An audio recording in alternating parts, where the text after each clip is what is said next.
Hi self ಮೇಕಪ್ಗೆ Bobbi Brown base ಕ್ರೀಮ್ನ ನಾನು ಫೇಸ್ ಮೇಲೆ ಅಪ್ಲಿಕೇಶನ್ ಮಾಡಿಕೊಂಡು ಐಬ್ರೋಸ್ ಬ್ರಷ್ ಮಾಡಿ ಕ್ರೆಲಾನ್ ಫೌಂಡೇಶನ್ ನಾನು ಪೂರ್ತಿ ಫೇಸ್ ಮೇಲೆ ಫಿಂಗರಿಂದ ಅಪ್ಲಿಕೇಶನ್ ಮಾಡ್ತಾ ಇದ್ದೀನಿ. ಬ್ರಷಲ್ಲಿ ಈವನ್ ಆಗಿ ಸ್ಪ್ರೆಡ್ ಆದಮೇಲೆ ಎಕ್ಸೆಸ್ ಫೌಂಡೇಶನ್ನ ಬ್ಯೂಟಿ ಬ್ಲೆಂಡರಲ್ಲಿ ಬ್ಲೆಂಡ್ ಮಾಡಿಕೊಂಡು ಪೌನ್ಸ್ ಪೌಡರ್ ಪೂರ್ತಿ ಫೇಸ್ಗೆ ಬೇಕ್ ಮಾಡೋಕ್ಕೆ ಅಪ್ಲಿಕೇಶನ್ ಮಾಡ್ಕೋತಾ ಇದ್ದೀನಿ with the powder puff.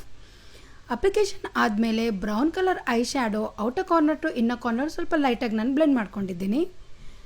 Face contouring look ಕೊಡೋದಕ್ಕೆ ಬ್ರಾಂಜ್ ಶೇಡಿಂದ ನಾನು ಫೇಸ್ನ ಕಾಂಟೋರ್ ಮಾಡ್ಕೊಂಡಿದ್ದೀನಿ.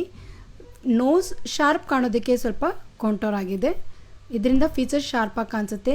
ಲ್ಯಾಶ್ ಲೈನ್ ಮೇಲೆ ಕಾಜಲ್ ಪೆನ್ಸಿಲ್ ಅಪ್ಲಿಕೇಶನ್ ಮಾಡಿ ಸ್ಮರ್ಚ್ ಮಾಡಿ ಸ್ಮೋಕ್ ಲುಕ್ ಕೊಡೋದ್ರಿಂದ ಐಸ್ ತುಂಬ ಚೆನ್ನಾಗಿ ಕಾಣಿಸುತ್ತೆ. ಪರ್ಪಲ್ ಕಲರ್ ಕಾಜಲ್ ನಾನಿಲ್ಲಿ ಅಪ್ಲೈ ಮಾಡ್ತಾ ಇದ್ದೀನಿ. ಡಿಯೋರ್ ಹೈಲೈಟರ್ ಹೈ ಬೋನ್ಸ್ ಮೇಲೆ ಅಪ್ಲಿಕೇಶನ್ ಮಾಡಿ ಬ್ಲೆಂಡ್ ಮಾಡೋದ್ರಿಂದ ಫೇಸ್ ಮೇಲೆ ತುಂಬ ಒಳ್ಳೆ ಶೈನ್ ಮತ್ತು ಗ್ಲೋ ಬರುತ್ತೆ. ಮಸ್ಕರಾ ಅಪ್ಲಿಕೇಶನ್ ಮಾಡುವಾಗ ಆದಷ್ಟು ಲಿಫ್ಟ್ ಮಾಡಿ, ಇದರಿಂದ ಐಲ್ಯಾಶ್ ಲುಕ್ ಬರುತ್ತೆ ಫೇಸ್ ಮೇಲೆ. ಇದೇ ಥರ ಫಾಲೋ ಮಾಡಿ. Thank you.